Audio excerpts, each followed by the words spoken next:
Saya akan memaparkan tentang sejarah Daulah Umayyah, Abbasiyah, dan perkembangan Islam di Indonesia. Latar belakang berdirinya Daulah Umayyah. Setelah wafatnya Khalifah Utsman bin Affan pada tahun 656 Masehi, umat Islam mengalami perpecahan. Ali bin Abi Thalib diangkat sebagai khalifah keempat, namun tidak semua umat Islam membayatnya. Muawiyah bin Abu Sufyan, gubernur Syam dan kerabat Utsman, menuntut keadilan atas kematian Utsman. Konflik ini memuncak pada perang Siffin antara pendukung Ali dan Muawiyah. Setelah terbunuhnya Ali pada tahun 661 Masehi, Muawiyah mendirikan Daulah Umayyah dengan pusat pemerintahan di Damaskus. Perkembangan Daulah Umayyah. Muawiyah bin Abu Sufyan menjadi khalifah pertama dinasti Umayyah. Ia memindahkan pusat kekuasaan dari Madinah ke Damaskus. Pada masa ini terjadi perkembangan pesat di bidang sosial, budaya, dan politik. Sistem pemerintahan diperkuat dengan pembentukan departemen-departemen negara. Faktor penyebab kemunduran Daulah Umayyah. Berikut beberapa faktor yang menyebabkan kemunduran Daulah Umayyah, antara lain pertentangan antara suku Arab Utara Qais dan Selatan Yaman, ketidakpuasan kaum muslimin non-Arab terhadap dominasi Arab, munculnya gerakan pemberontakan yang dipelopori oleh keturunan Abbas bin Abdul Muthalib. Sejarah Daulah Abbasiyah.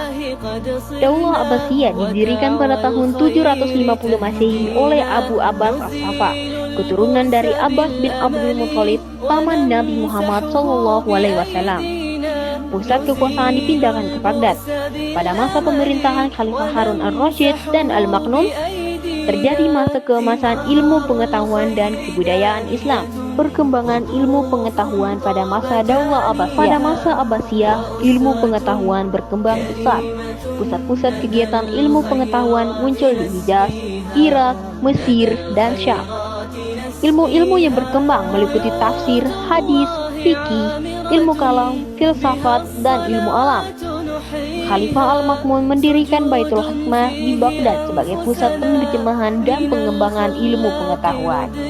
Perkembangan Islam di Indonesia.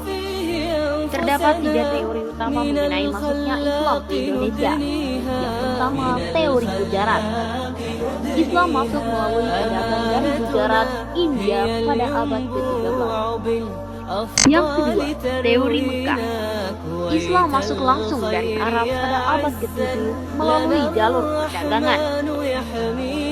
Yang ketiga, teori Persia. Islam masuk melalui pengaruh budaya Persia yang tinggal di sejarah sebelum Indonesia. Pengaruh mazhab Syafi'i dan penggunaan istilah bahasa Iran sistem penjajahan Arab menunjukkan adanya pengaruh budaya Persia dalam perkembangan Islam di Indonesia. Penyebaran Islam di Indonesia terjadi secara damai dan bertahap melalui beberapa jalur, yaitu yang pertama, perdagangan. Pedagang Arab dan Gujarat berdagang sekaligus menyebarkan Islam. Yang kedua, sosial dan kemasyarakatan. Membina budak yang dibeli dan dibebaskan untuk memeluk Islam. Yang ketiga, pernikahan. Pedagang menikah dengan wanita lokal yang sudah memeluk Islam. Yang keempat, pendidikan. Melalui pondok pesantren dan surau atau langgar yang didirikan oleh ulama. Dan yang terakhir, kesenian.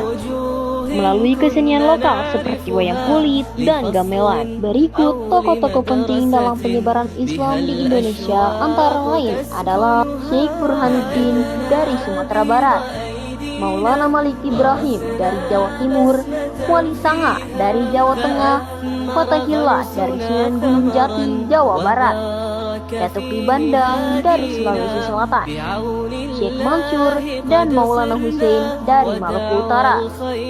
Penyebaran Islam dimulai dari pesisir barat Sumatera, yaitu Samudra Pasai, dan kemudian menyebar ke berbagai daerah di Indonesia.